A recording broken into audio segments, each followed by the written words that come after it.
¿por qué vamos a hablar de los efectos de la manipulación de las fascias? Es un tema que está bastante en boga ahora, hay muchas investigaciones eh, donde se empieza a explicar por qué el tratamiento sobre la fascia es tan importante para nuestros pacientes. Nosotros acá, todos, la gran mayoría, si es que no todos, somos kinesiólogos, fisioterapeutas, donde estamos siempre tratando de buscar las herramientas que necesitemos para poder darle una mejor atención a nuestros pacientes, ¿ya? Entonces, nuestra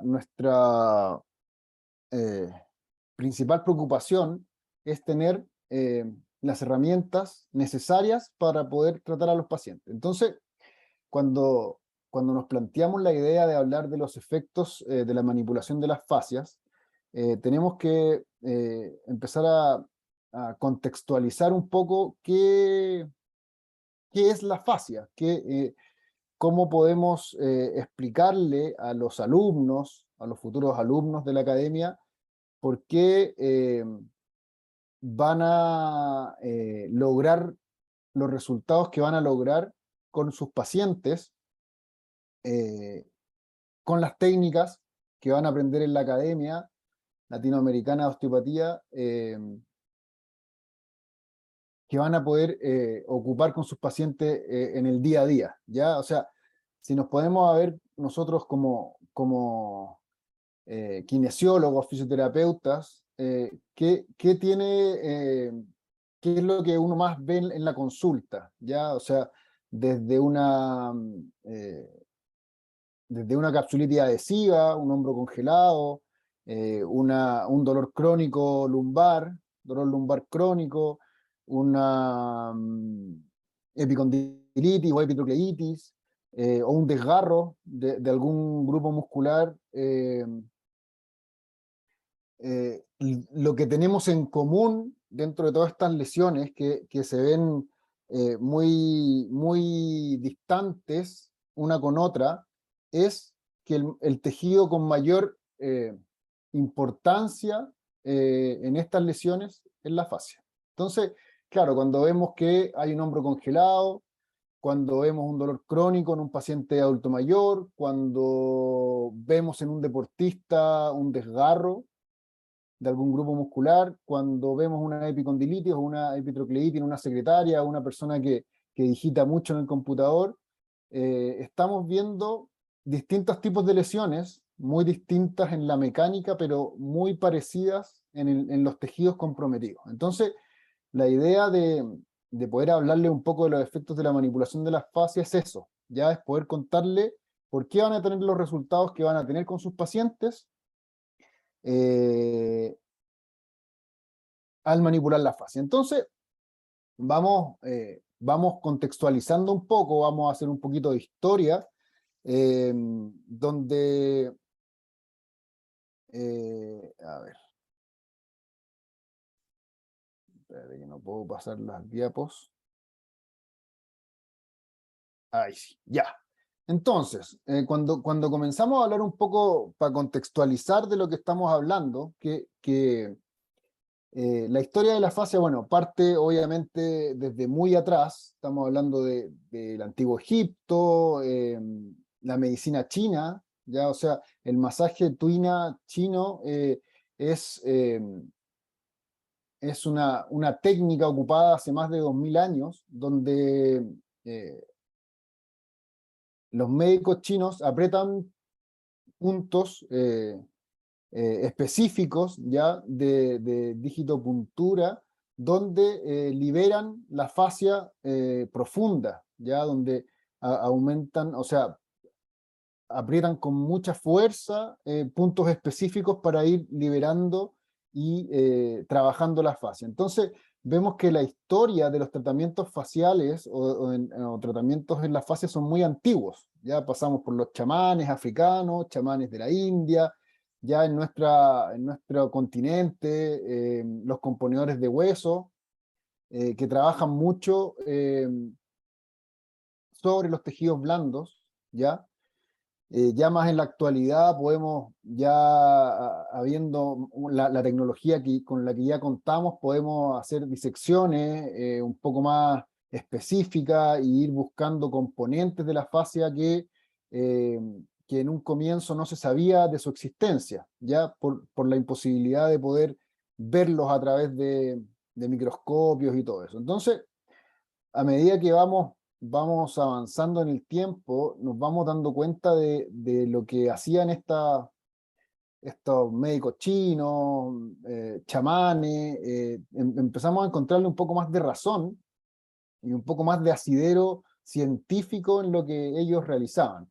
Entonces, bueno, para las mismas cirugías estéticas, la fascia es súper importante, se guían completamente por las capas de la fascia para que las cicatrices sean lo más pequeñas posible. Entonces, vamos tomando la importancia a este tejido que cuando uno salió de la universidad, eh, uno lo hablaba como una vaina que cubría, que, que, que cubría el cuerpo, que agrupaba grupos musculares, que separaba órganos, pero que en realidad no sabíamos en la real importancia eh, de lo que era un trabajo miofacial o de liberación miofacial. Entonces, dentro de la historia hicimos un recorrido rápido de la importancia de la fascia en los tratamientos, ya desde muchos miles de años atrás que se trabaja sobre la fascia para disminuir los dolores o dolencias de los pacientes. Ya un poco más avanzado en la época ya más moderna, ¿cierto? Encontramos a don Andrew Taylor Still, ya antes del 1900, que en su libro La filosofía de la osteopatía, eh, describe o pone esta frase que en realidad la idea es que la podamos leer eh, y tomarle la importancia que tiene esta frase en ese tiempo. ¿Ya? Entonces dice, la fase es el lugar en donde debe buscarse la enfermedad y es el lugar que debe ser estudiado y donde debería aplicarse el tratamiento para la enfermedad. Entonces, claro, vemos que ya en el 1900, sin la tecnología que tenemos ahora, el padre de la osteopatía, Still, ya hablaba de la fascia de una forma importante, ya, o sea, es donde debe buscarse la enfermedad. Yo sé que vamos a volver a repasar esta misma frase al final de la presentación, después de todo lo que nosotros les vamos a hablar sobre la fascia, y le van a tomar otro sentido. Yo sé que ahora es más, oye, este caballero que exagerado, porque nosotros tenemos otra visión de la medicina, ¿ya? Entonces, un poco la osteopatía clásica nos quiere dar, o quiere darle importancia a cómo las técnicas osteopáticas pueden trabajar y liberar tejido que tiene bastante importancia para problemas digestivos, respiratorios, pero eso lo vamos a ir descubriendo a medida que vayamos avanzando en la clase. ¿Ya? Entonces quedémonos con esta frase del libro de la filosofía de la osteopatía de el padre de la osteopatía Still, antes del 1900. Entonces, vamos a hablar un poco de generalidades de la fascia, donde vamos a contextualizar y nos vamos a ir poniendo en el lugar, ir imaginándonos por qué es tan importante la fascia con estos datos que son un poco, como dice ahí, generalidades, pero que tienen bastante importancia, ¿cierto? Bueno, el 16% del peso total del cuerpo es fascia, ya es tejido conectivo. El 25% del contenido de agua del cuerpo está en la fascia, ¿ya? O sea, un cuarto del agua que nosotros almacenamos dentro del cuerpo es para hidratar la fascia, ¿ya? Entonces vamos tomándole un poco el peso a lo que este tejido o esta vaina eh, es en la importancia que tiene esta vaina dentro de la fisiología del cuerpo. Entonces, el 25% de la fascia es elastina, o sea, tiene más elastina que la piel, ¿ya? O sea, es vamos a ir descubriendo los componentes más profundos de la fascia a medida que vayamos revisando algunos estudios, pero que vamos quedándonos con estos datos que son importantes. La fascia es un componente básico del tejido conectivo y constituye una gran parte de la estructura de nuestro cuerpo, ¿ya? Imagínense, tiene el 25% del líquido, del agua dentro del cuerpo.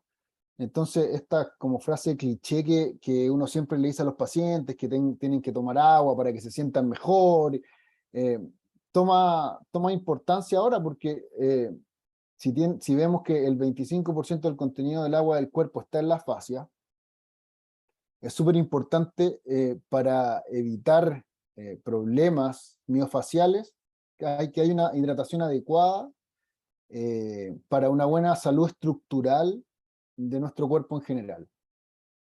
Entonces, la fascia superficial es muy inervada, tanto como la piel, ¿cierto? A ese nivel de inervación tiene la fascia superficial. La fascia superficial es muy importante para la termorregulación por la cantidad de vasos sanguíneos que la perforan. Uno de cada 5 vasos que llegan a la piel y a la fascia superficial llega a la piel. Solo 1 de 5. Los otros 4 se quedan en la fascia superficial porque la fascia superficial tiene una labor primordial en la termorregulación de la piel. Entonces, o sea, de la termorregulación del cuerpo. Entonces, claro, si pensamos que de 5 vasos, 4 van a la fascia y 1 solamente va a la piel, donde realmente se produce este cambio de temperatura y poder mantenernos en el auto cuando vamos a 25 grados con el aire acondicionado y nos bajamos a 3 grados afuera, y estos cambios de temperatura drástica, la fascia juega un papel importantísimo en estos cambios de temperatura tan rápidos, ¿cierto? Entonces, estas generalidades de la fascia son principalmente para que contextualicemos y para que veamos dónde situamos la fascia en nuestro tratamiento a los pacientes. Entonces, para seguir avanzando, dentro de las funciones generales que nosotros tenemos o podemos ver de la fascia, es que soporta, rodea y asegura la estructura e integridad de los sistemas muscular, como lo vemos aquí abajo en la imagen, en el ángulo izquierdo, inferior izquierdo, hasta la más pequeña miofibrilla muscular está rodeado por fascia. Entonces, claro que está metida en todos los sistemas.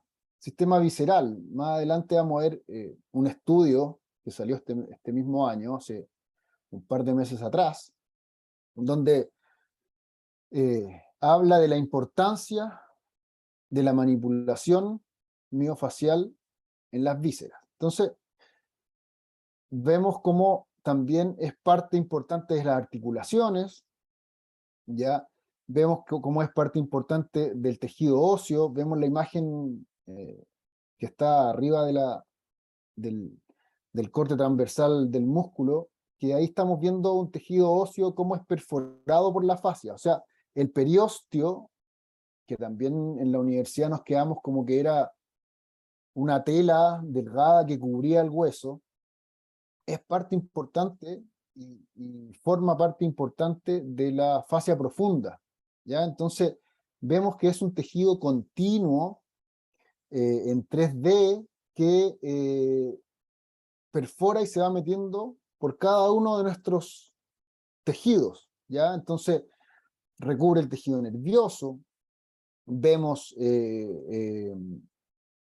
acá en la imagen del ángulo derecho, inferior derecho, cómo vemos ganglios, ya dentro de la fascia. Los ganglios no están arriba de la fascia o debajo de la fascia, están dentro de la fascia. Entonces, para el bombeo del sistema linfático, el trabajo miofacial o el trabajo de liberación miofacial es importantísimo, ¿ya? Entonces, vamos viendo que vemos la fascia metida en todos los sistemas del cuerpo. Entonces, como nosotros entendemos la salud, como la osteopatía ve la salud, ve la salud del organismo, es que nosotros funcionamos como un todo. Entonces, cuando nosotros trabajamos sobre la fascia, estamos trabajando sobre el bombeo linfático, sobre el bombeo vascular, sobre el tejido visceral, sobre el tejido óseo. O sea, cuando nosotros trabajamos sobre la fascia, estamos trabajando y estamos infiriendo o estamos influyendo en la mayoría de los sistemas del cuerpo. ¿Ya? Entonces, vamos de a poco, que vamos avanzando con las diapos, pero vamos tomándole el peso a esta vaina, a este tejido que recubre cada centímetro de nuestro cuerpo. Entonces, comenzamos ya un poco a meternos en la parte un poco más interesante de esto, donde vemos que ya en 1993, Antonio Stecco, el papá del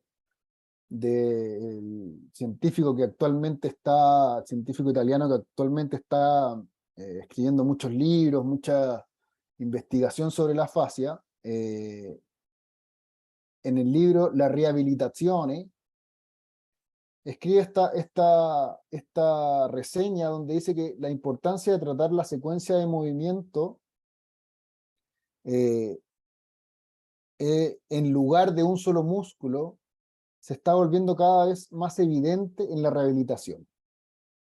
Diferentes puntos de vista contradicen la independencia de cada músculo, mientras que la unidad miofacial y la secuencia son evidencia de lo que viene. Entonces, ya en 1993, donde empiezan a salir los primeros estudios un poco más profundos sobre la fascia, empiezan a hablar de la unidad miofacial, ¿ya? De que no hay que trabajar un músculo solo, sino que hay que trabajar un grupo muscular. Y la unidad miofacial, por la coordinación y por la secuencia de movimiento, se torna más importante al trabajar un grupo agrupado por la fascia, por una unidad miofacial, que intentar siempre aislar. En un momento, lo más importante para el trabajo muscular era poder aislar un músculo y poder trabajarlo. Ya en este tiempo, ya en el comienzo de los 90, se empieza a meter este concepto de trabajar grupos musculares más que un grupo o un solo músculo. Entonces, vamos viendo cómo empieza a cambiar el concepto del trabajo o del trabajo miofacial sobre el sistema musculoesquelético. 1993. Entonces, con el 2008, este ya era el hijo de este Antonio Stecco hijo, empieza al haber un poco más de tecnología, empieza a separar y a ver un poquito más profundo en qué consiste esta estructura que une todo nuestro sistema en todo nuestro cuerpo. Entonces, gracias a las diferentes orientaciones de las fibras de colágeno en las capas, la fascia tiene una fuerte resistencia a la tracción, incluso cuando se ejerce en diferentes direcciones. Entonces, el modelo más antiguo que nosotros tenemos es el modelo que está a mano izquierda, ¿ya? Donde podemos ver este cuadrito con como si fuera un plato de fideos, ¿cierto? Con un desorden, con una foto desde arriba, donde se ve que está todo desordenado, que está todo entrelazado, ¿cierto? Y en realidad lo que uno realmente está mirando son las fotos que están a mano derecha, que es una capa, la capa 1, sobre la capa 2. Entonces, claro, si uno ve que está todo entrelazado, es muy difícil que que deslice una cosa con la otra, porque es un plato de fideo, una ensalada. Entonces, ese concepto o esa forma de ver a la fascia, ya en el 2008 empieza a tener un giro importante porque se descubre que hay capas dentro de la fascia.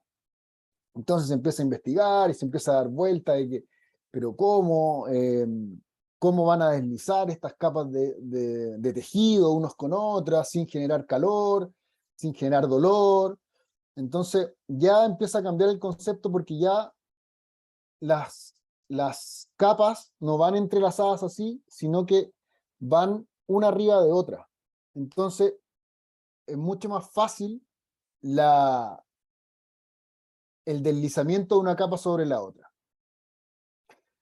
Pero con cómo iban ellos descubriendo anatómicamente, iban descubriendo esta diferenciación entre la fascia, principalmente fue gracias al descubrimiento del fasciocito, de los fasciocitos, ¿ya? Que esto debe tener el descubrimiento de esta célula específica que trabaja en la fascia, debe haber sido hace unos 15 años atrás, ¿ya? Es una célula, gracias a la tecnología que fue descubierta hace unos 15 años atrás. Dentro de todo es un descubrimiento nuevo y, y la función primordial de los fasciocitos es producir ácido hialurónico. Entonces, este ácido hialurónico, como lo vemos en la foto, vemos que los fasciocitos se ubican entre cada capa, ¿ya? Entonces, como ven en la imagen de la flechita, se ve que está el fasciocito dentro y lo envuelve un guaterito de ácido hialurónico, ¿ya? Al ello de estar creando constantemente ácido hialurónico, favorecen el deslizamiento de las distintas capas de la fascia. Entonces vemos que esta capa de la fascia se diferencia de la capa inferior la lateral, en este caso por la foto, pero vemos que está el racimo de fasciocitos en la separación de ambas capas. Entonces, al ir creando el ácido hialurónico que favorece el deslizamiento, vamos a tener o vamos a favorecer que la fricción que se produce entre ambas capas sea la mínima.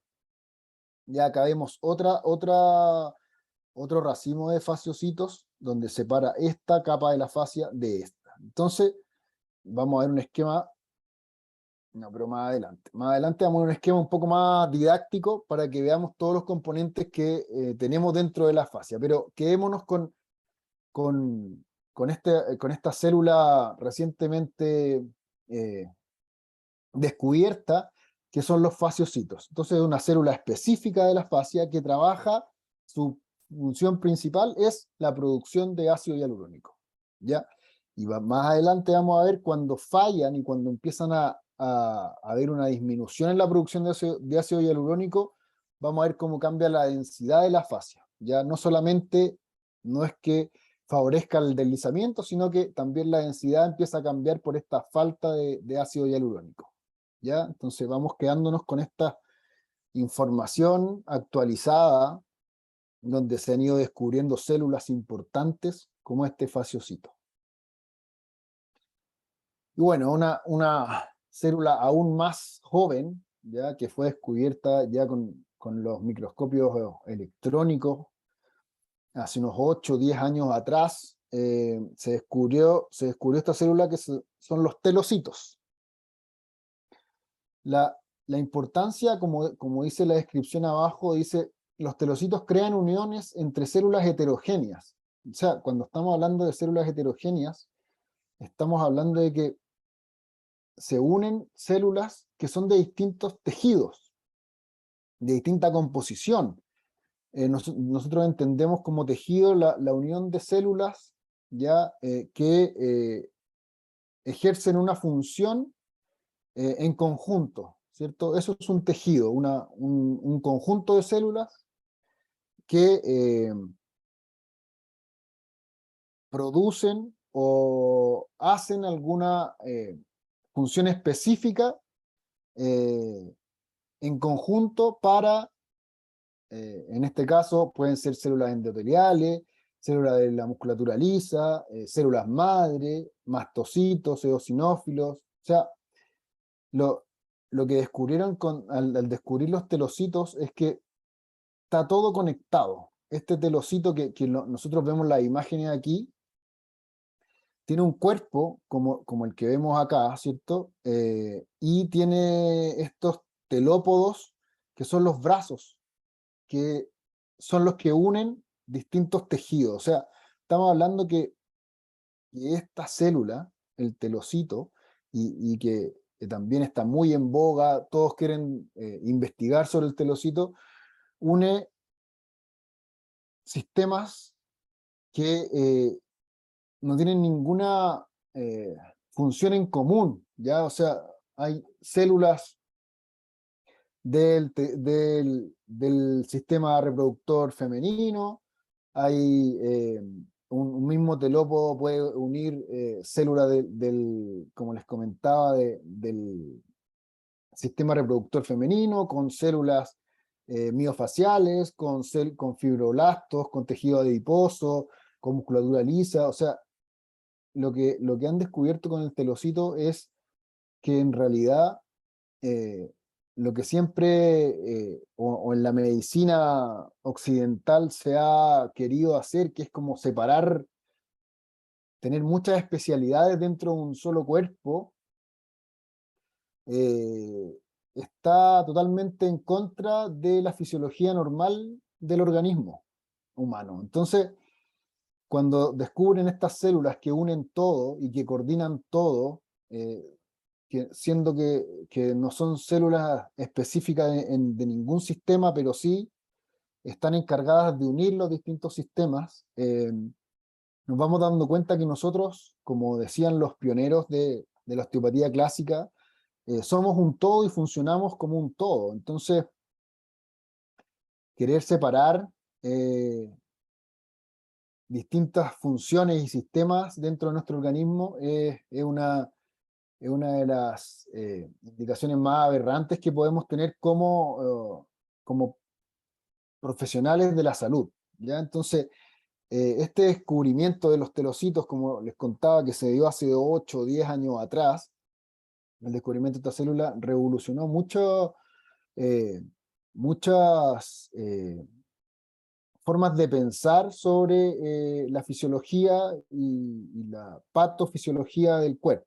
Entonces, tiene mucho que ver también con las patologías autoinmunes, ya porque siendo la interleuquina 6 una de, la, de los componentes proinflamatorios del cuerpo, también eh, puede producir al, al, al, al estar funcionando mal estas células, pueden ir produciendo distintas sistemas o cuadros inflamatorios en distintos lugares del cuerpo, ya que antes, como les comentaba, se pensaba que no había unión entre distintos sistemas, pero estas células han demostrado todo lo contrario. Entonces, vamos abriendo un poco la cabeza, vamos pensando en cómo nosotros, como profesionales de la salud, que queremos la salud de nuestros pacientes, vamos integrando toda esta información y toda esta lluvia de estudios científicos que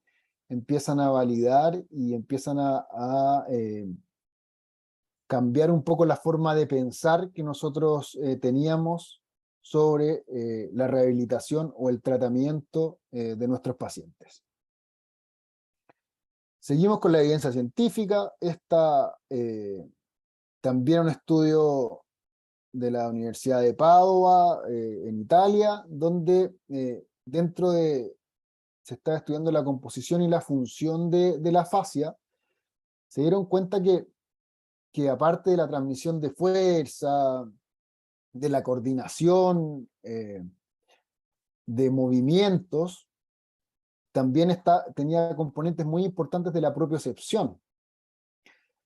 Pero los componentes más importantes que tiene la fascia son de la nocicepción. Entonces, cuando pensamos que en este estudio se tomaron muestras de tejido ya en distintos lugares específicos, de distintos lugares de la fascia específico, como el pectoral mayor, la fascia bicipital, el acertus fibrosus, la fascia del antebraquial y el retináculo flexor de la mano. Entonces, cuando vemos la cantidad de Pacini, de corpúsculos de Pacini y de Ruffini en cada segmento que se estudió, uno dice, pucha, en realidad son muy pocos por centímetro cuadrado, ¿ya?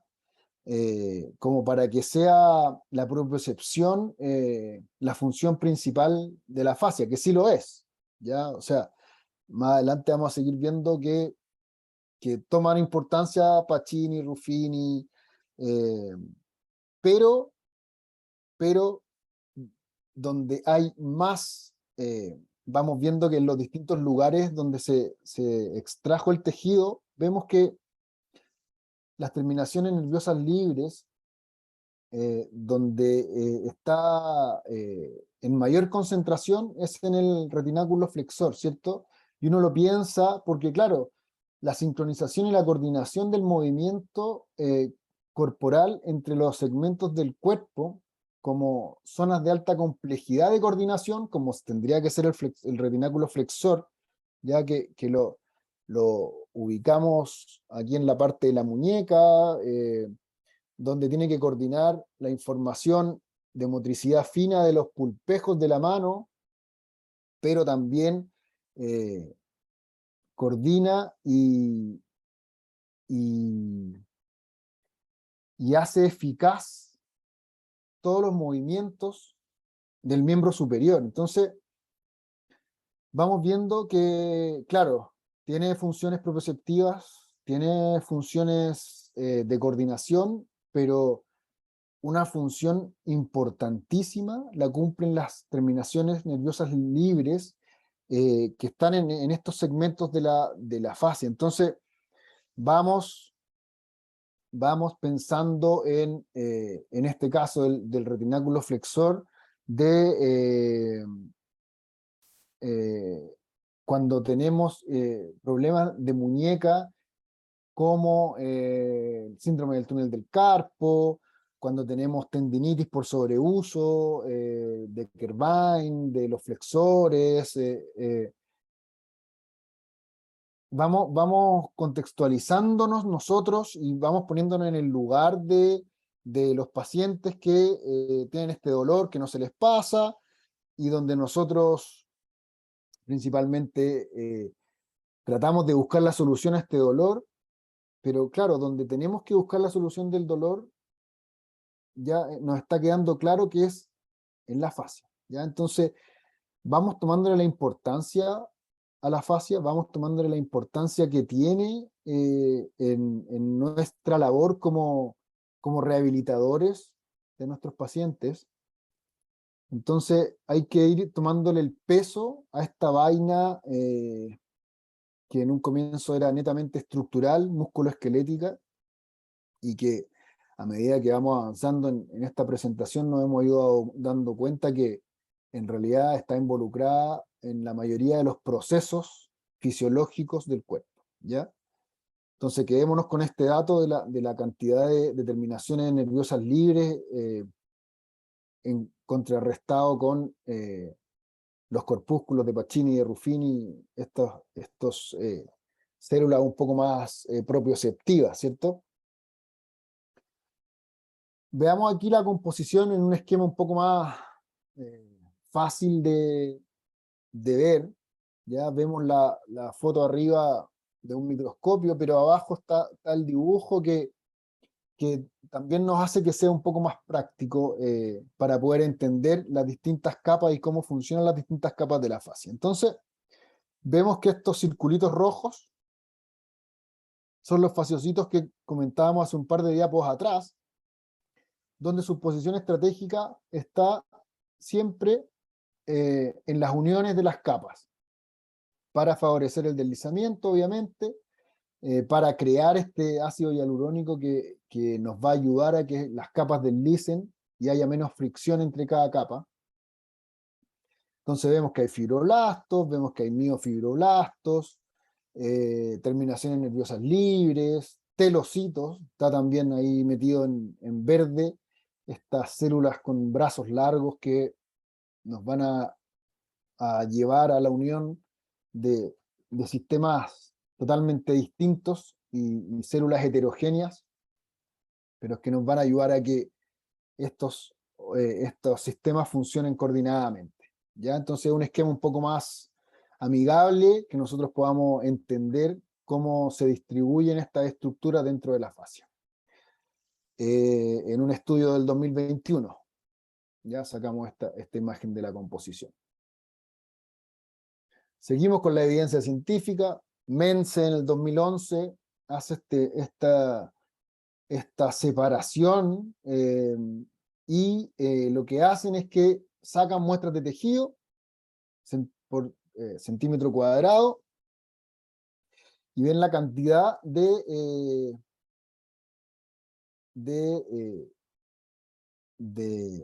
inervación sensorial que tiene cada tejido. ¿Ya? Entonces, vemos que la primera capa que ellos describen, que es el tejido subcutáneo, ¿cierto? Tiene un gran porcentaje de inervación sensorial, ya 65%, 69% en el lado derecho, pero vemos que la capa superficial de la fascia, que es la que podemos ver aquí, voy a mostrar con la flechita, ¿ya? De other layer,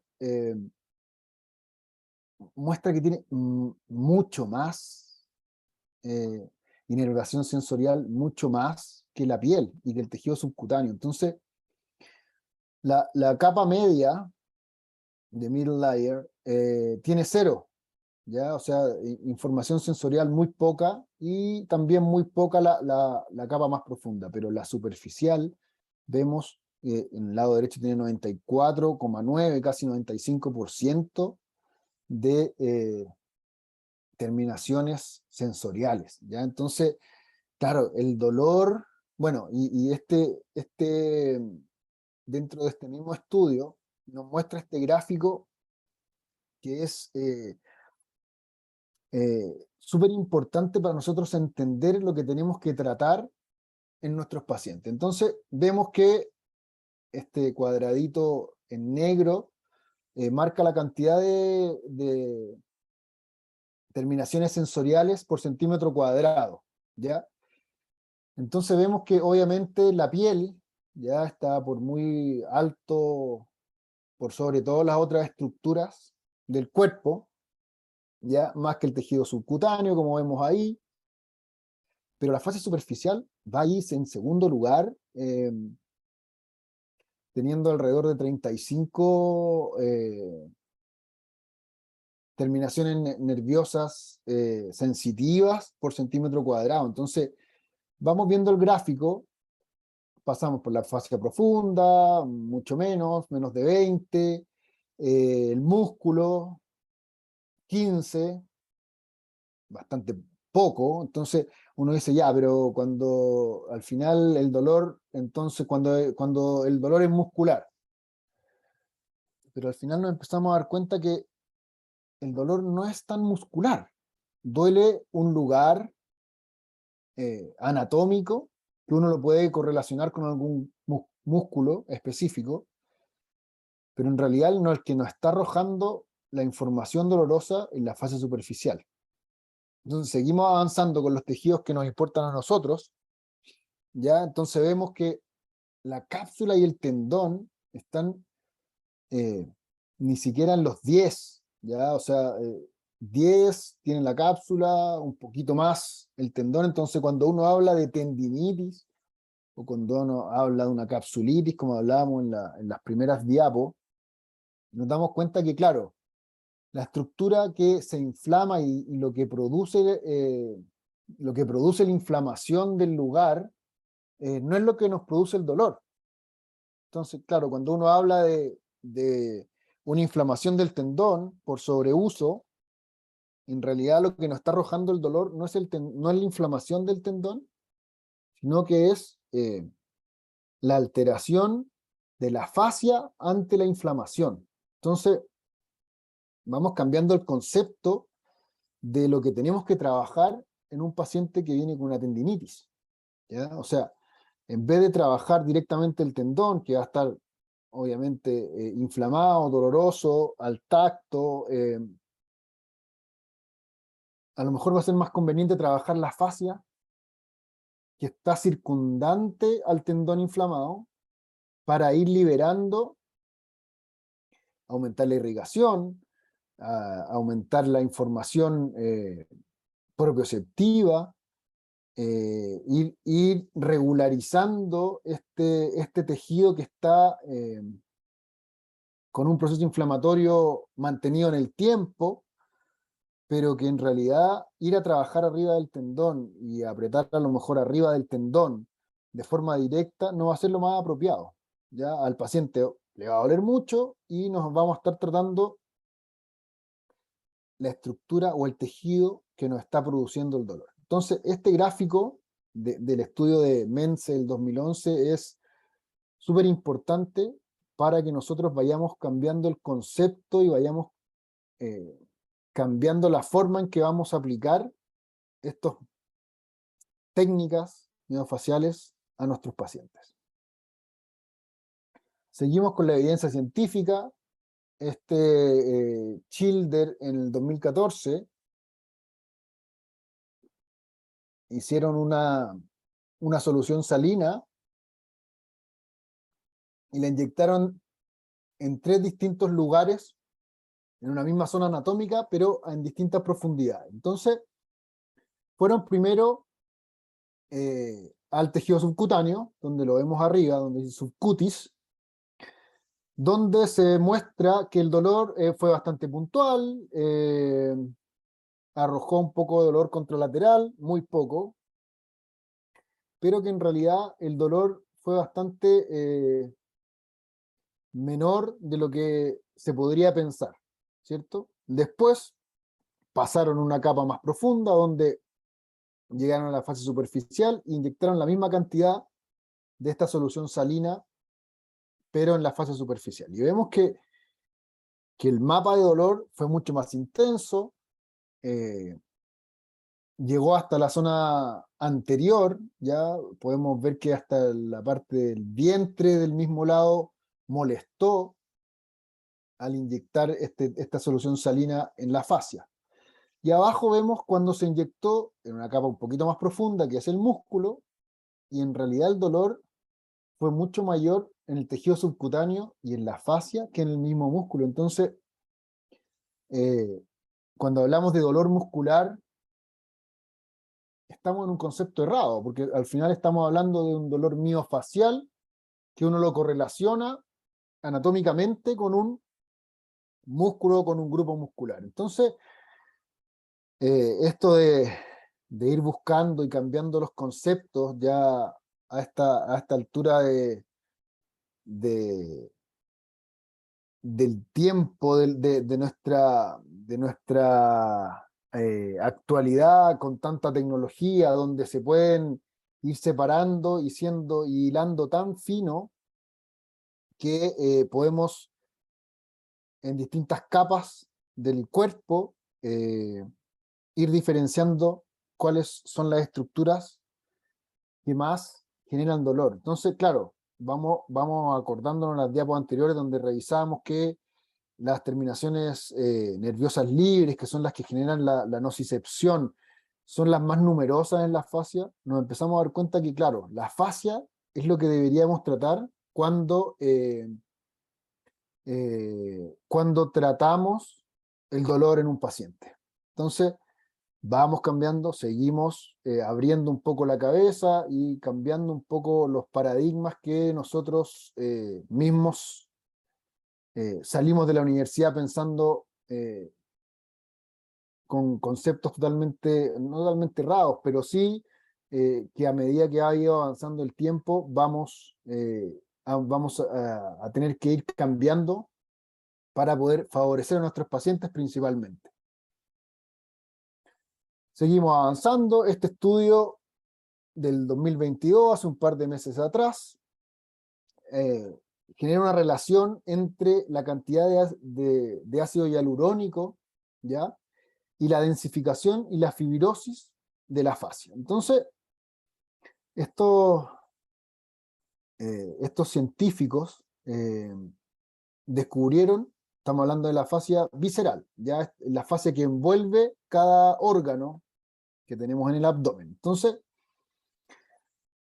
se descubrió a través de electromiógrafos que cuando uno trabaja la liberación miofacial, cuando uno trabaja visceral principalmente y libera tejido miofacial como la línea alba, va manipulando un poco más profundo el tejido abdominal, eh, se va manteniendo la densidad de la fascia. Entonces, lo que habla el estudio es que dice que mientras podamos trabajar preventivamente en, en la liberación miofacial abdominal, vamos a evitar que la densificación empiece a aumentar.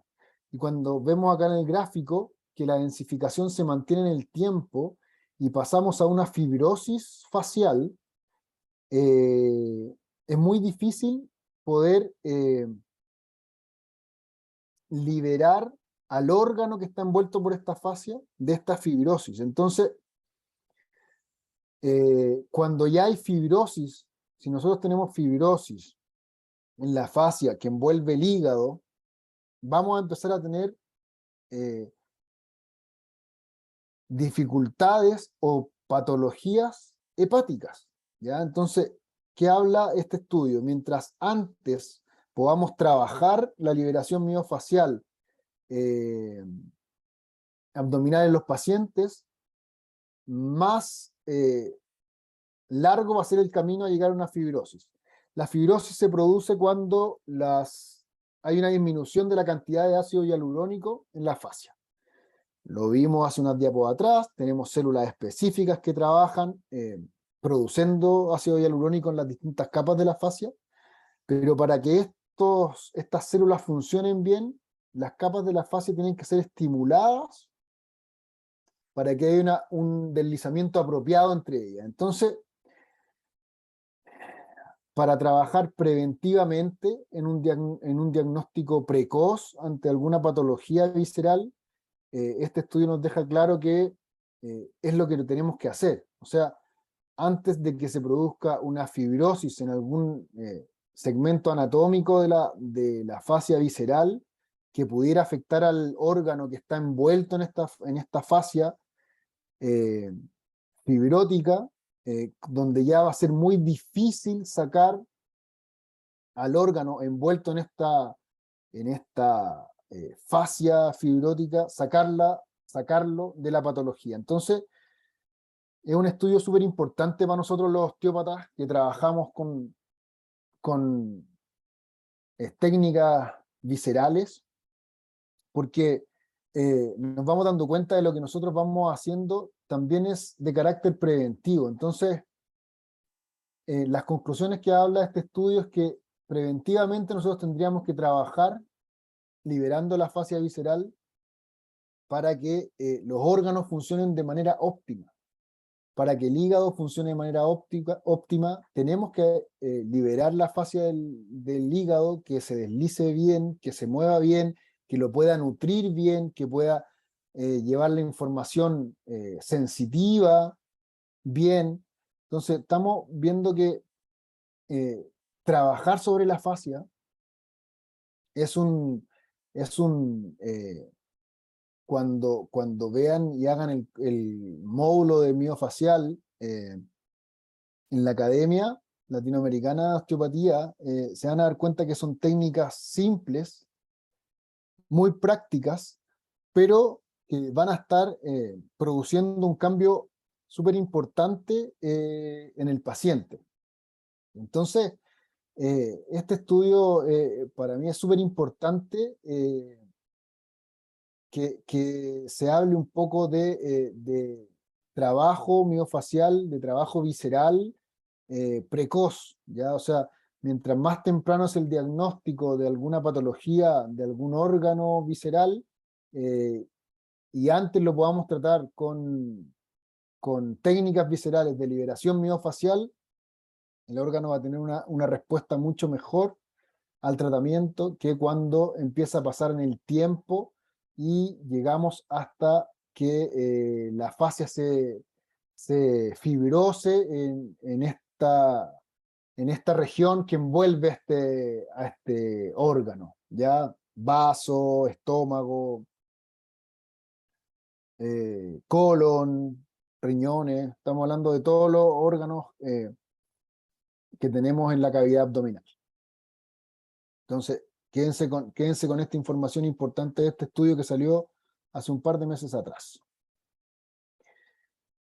Este estudio un poco más antiguo, del 2003, de el doctor Robert Schliep, ya que es un alemán que está investigando la fascia hace mucho tiempo, haciendo investigación y haciendo estudios, nos habla de que cuando nosotros manipulamos el tejido, ah, si seguimos el esquema, ¿cierto?, del cuadrito central donde dice manipulación del tejido, y vamos hacia la derecha y dice que estimulamos los mecanorreceptores,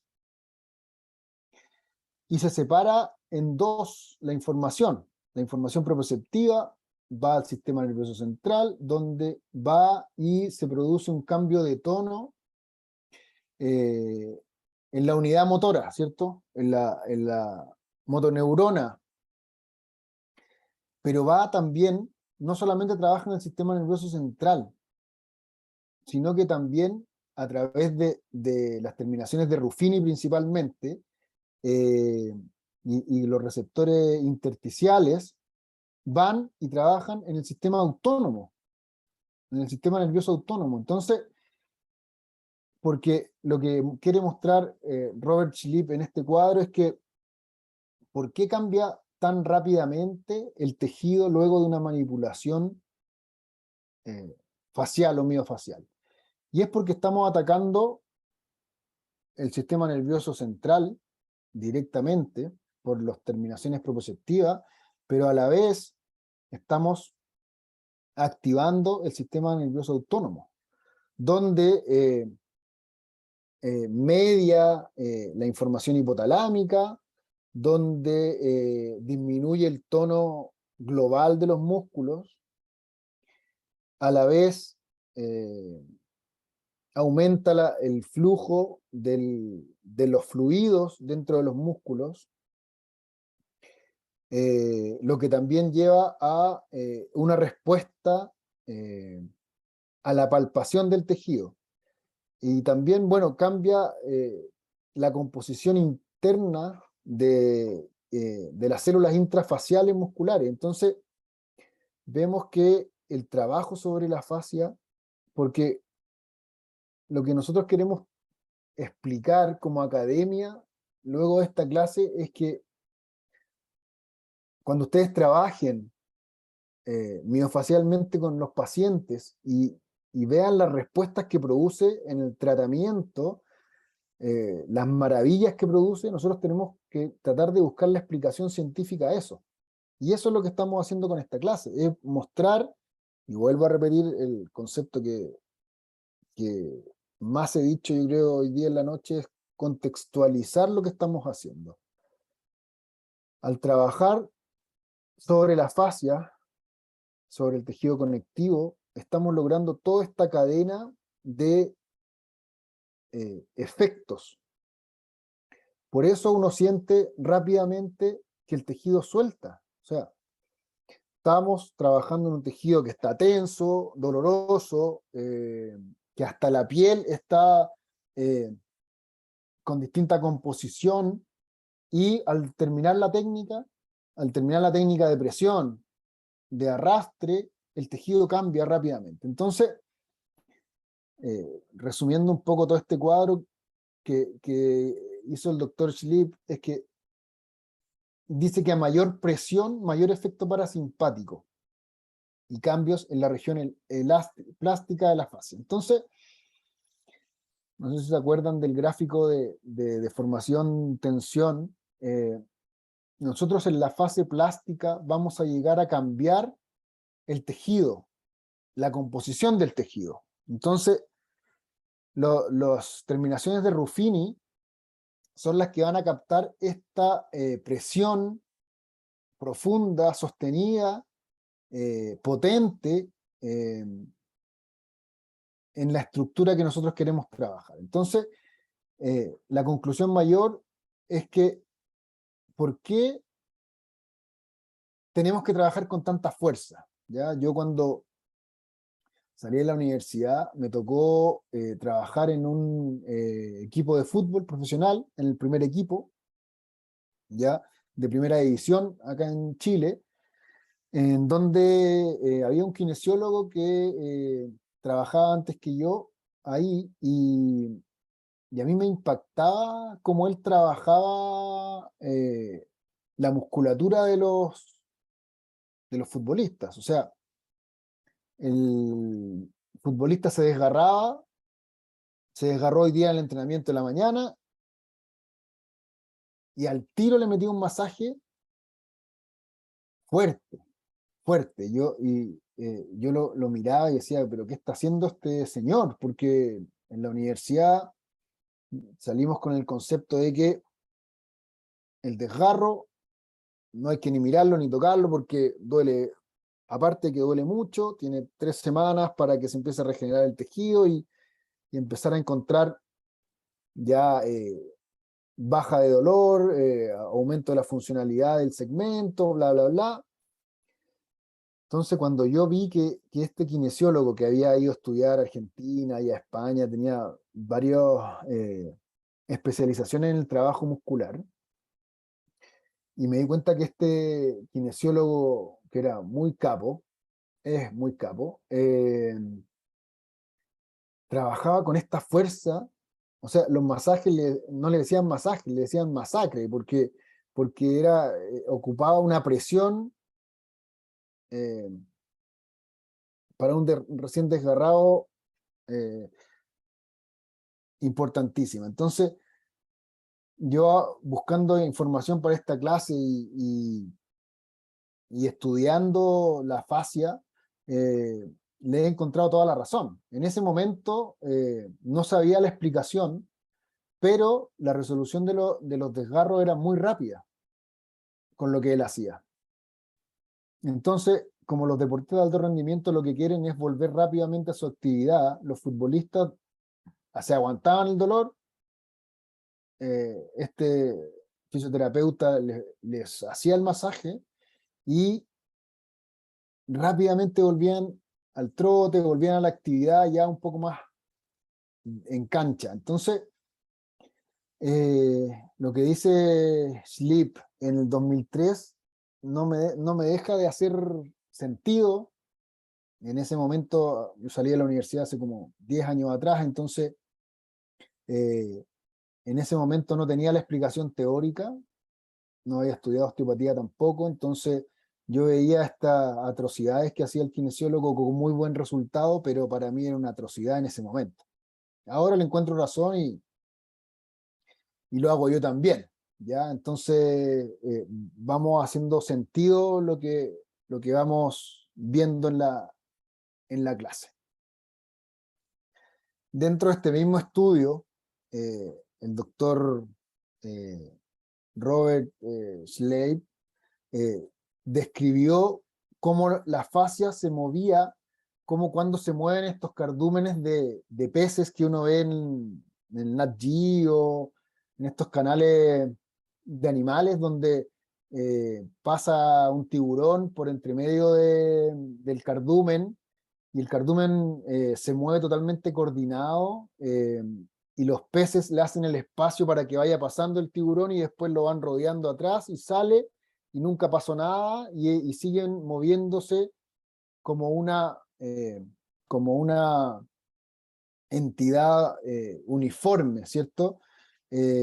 Son cientos o miles de peces que se mueven coordinadamente y, y en este estudio Schlipp describe que la fascia funciona como estos cardúmenes de peces, donde hay una comunicación interna dentro de la fascia, de las capas de la fascia, donde se empieza a soltar una y se suelta todo el segmento, ¿ya? Entonces, eh, es una muy buena descripción, por eso puse la imagen, porque no se me hubiera ocurrido de ninguna forma poder describirlo así. Y claro, así funciona. O sea, de verdad es una... ahora que hemos escuchado y que hemos visto todos estos estudios que hemos revisado de la fase al día de hoy, nos damos cuenta que, claro, es un tejido, una vaina eh, inervada más que la piel, irrigada más que la piel.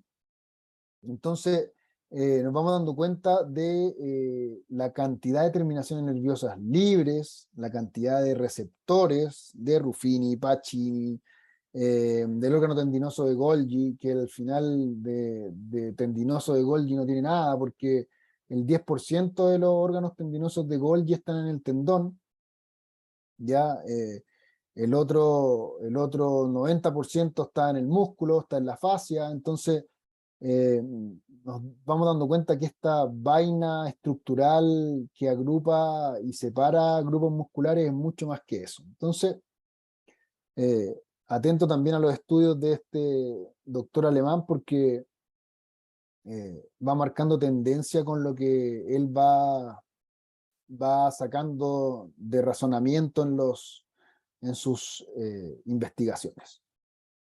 Vamos un poco a la clínica, ya los latié harto con estudios científicos que hablan de la fascia, pero aquí vemos cómo la fascia del pectoral menor, que lo vemos acá en la foto cadavérica, eh, está unida con la fascia del músculo coracobraquial, del bíceps braquial, por ende del periósteo del radio donde se inserta el bíceps,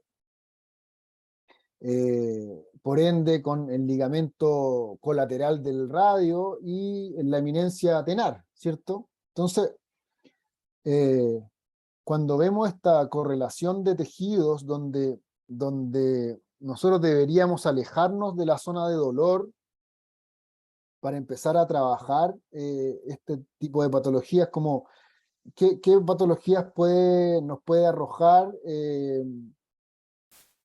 este esquema? Es que la epicondilitis, el síndrome del túnel del carpo, patologías de codo, patologías de muñeca, deberíamos empezar tratando siempre la fascia del pectoral menor, liberando la fascia del pectoral menor, para que la fascia de todo el segmento se libere y podamos eh, lograr un deslizamiento apropiado de la fascia en todo el segmento. Podemos liberar desde el radio hasta el mismo túnel del carpo, ya trabajando de forma específica en el mismo túnel del carpo, liberando abriendo este tejido apretado, pero también tenemos que empezar a tratar desde mucho más arriba, ya desde la altura del hombro, ello que la fascia viene unida y tenemos que en un comienzo donde está muy dolorosa la muñeca, poder alejarnos un poco del segmento para ir tratando anatómicamente a distancia la misma patología propiamente tal. Entonces, tener una muestra y un esquema para que se vayan haciendo una idea. Bueno, acá otra imagen donde tenemos la imagen central, donde muestra que hay fascia craneal, ¿ya? Derecha, izquierda, y empieza el recorrido hacia abajo, ¿ya? Vamos por la fascia cervical, de los iliocostales, la fascia sacra, de los sacrotuberosos, el ligamento, y llegamos hasta la fascia plantar. Ya este es un tejido completamente continuo, donde si no lo cortamos en ningún segmento, podemos ver que está unido la fascia craneal con la fascia plantar. Entonces, cuando hablamos de un todo y tratamos un todo, a esto me refiero, ya que podemos trabajar eh, con distintas herramientas, distintas patologías, y no solo abocarnos al segmento doloroso, sino que ir trabajando un poco más a distancia e ir liberando sin estar propiamente tan en la zona de dolor.